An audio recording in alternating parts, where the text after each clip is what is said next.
Morning, meu nome é Fernando e hoje a gente vai trabalhar o Simple Past, o passado simples, nas suas formas afirmativa, negativa e interrogativa. Você vai perceber que depois que você aprender a usar o Simple Past, né, e começar a utilizá-lo no seu dia a dia, o seu repertório, a sua capacidade de fazer sentença vai aumentar muito, mas muito mesmo. Ok? Let's work!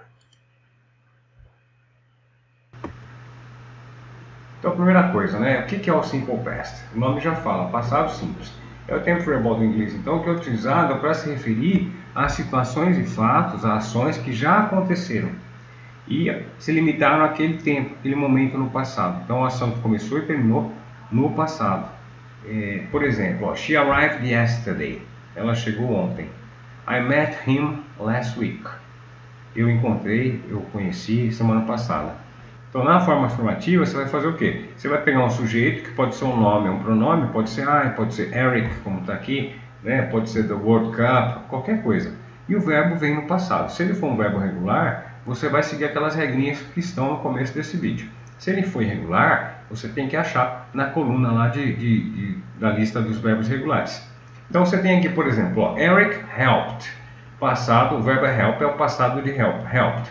Paul, quando? Lembra que eu disse para você? O time é muito importante, você tem que dizer. Então, yesterday. O Eric ajudou Paul ontem.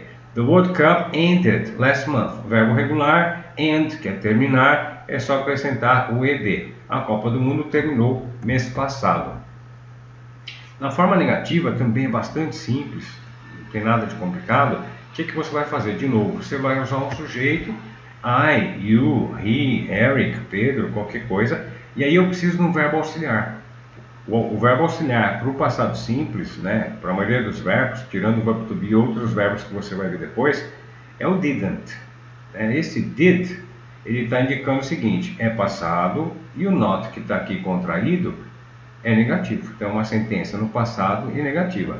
Então, Eric didn't help Paul yesterday. Você percebe que o verbo aqui ele volta para a forma base? Você nunca vai ter conjugação do verbo aqui em sentenças negativas ou interrogativas no Simple Past. Por quê? Esse auxiliar já está dando toda a informação que o teu interlocutor precisa, que a outra pessoa precisa saber. Quando eu falo, Eric didn't help Paul yesterday, a pessoa já entende. Fala, bom, é uma sentença no passado e negativa do verbo help. Por isso que ele vem na forma base aqui. The World Cup didn't end last month. Mesma coisa, tá vendo? Ó? The World Cup, que é a Copa do Mundo, didn't end, não terminou. Did para indicar passado, not para indicar que é negativa, do verbo end. Por isso que ele vem na sua forma base aqui. E a interrogative form? A forma interrogative também é super simples. Todas as formas são simples, né? A partir do momento que você começa a praticar. A forma interrogativa é simples. Eu vou precisar de novo de um verbo auxiliar. E o verbo auxiliar, como você viu já ali na sentença negativa, é o did. Então o que você tem? A única coisa é que a estrutura da questão é diferente. Você começa com did, sujeito, depois o verbo.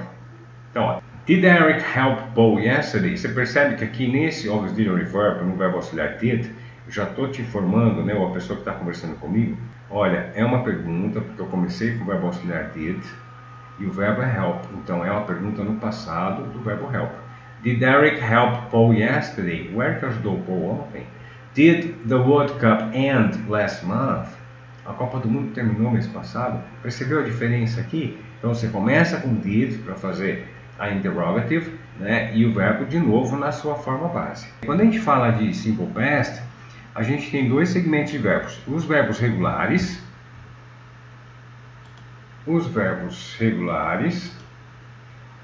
e os verbos irregulares. Os verbos regulares são bem simples. Por quê? Você vai conseguir o passado do verbo acrescentando, né, ed, de ou ied. E aí você tem que prestar atenção a essas regrinhas. Por exemplo, a regra geral diz o seguinte, você tem que acrescentar ed. Bom, mas se o verbo já termina em e, você vai acrescentar só o d, é claro. Então vamos pegar o verbo lie, por exemplo, ó, que é mentir. Se eu precisar colocar no passado, lied. I lied about the pie yesterday. Eu menti sobre a torta ontem. Uma coisa que você vai perceber também é que quando a gente fala de Simple Past, obrigatoriamente o contexto tem que estar muito claro. Então, se o contexto não estiver claro, você precisa inserir, né, o time clause, né, ou seja, a sentença que dá a informação de tempo. Vai aparecer yesterday, last week, in 2010, o ano, mas precisa ser mencionado, o tempo precisa ser mencionado. Se tiver no contexto, você não precisa. Se alguém já está falando de yesterday, de ontem, e você vai colocar uma sentença, você não precisa repetir o yesterday, é claro. Regra 2. Se o verbo, né, se o verbo tem apenas uma sílaba, né, e termina, né, no que a gente chama de consonant, vowel, consonant, se você olhar aqui, ó, o Rob, você tem uma consonant, uma vowel e uma consonant. O que acontece? Eu dobro a última consonant antes de acrescentar o ed. E aí o Rob fica he robbed me yesterday. Ele me roubou ontem. O verbo terminado em Y, você tem que prestar atenção no seguinte. Se antes do Y eu tenho uma consoante, por exemplo, pegar o verbo cry, né? Cry, que é chorar, é C-R-Y. Tem o Y, antes do Y eu tenho o R, que é uma consoante. Eu troco o Y por IED nesses casos. Então, I cried a lot when I dropped my ice cream. Eu chorei bastante quando derrubei meu sorvete. E por fim a regra 4, que diz o seguinte: o verbo que termina em Y, mas é precedido por uma vogal, como é o caso do play, a única coisa que tem que fazer é acrescentar o ED, como aconteceu aqui, ó. I played a lot of Warcraft yesterday. Joguei muito Warcraft ontem. Ok? Então é isso. Só relembrando, ó, Simple Past. O que você faz? Regra geral, acrescenta o ED. O verbo já termina em E, acrescenta só o D. O verbo é uma sílaba só e tem a terminação consoante, vogal, consoante. Dobra a última consoante antes de acrescentar o ED.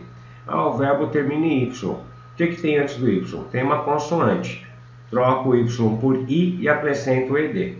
O que tem antes do Y? Tem uma vogal. Não faz nada, só vai lá e acrescenta o ED, ok? Terminamos aqui o vídeo sobre os verbos regulares. O próximo vídeo vai tratar sobre os verbos irregulares. Não deixa de assistir, ok? See you! Então, pessoal, espero que vocês tenham entendido o tema de hoje. Se vocês gostaram do vídeo, não se esqueçam de dar um like. Inscreva-se no canal e ative o sininho para receber as notificações das próximas publicações, ok? Caso tenha interesse em aulas particulares, deixe seus contatos nos comentários ou entre em contato pelo Skype ou por e-mail. Bye bye, see you!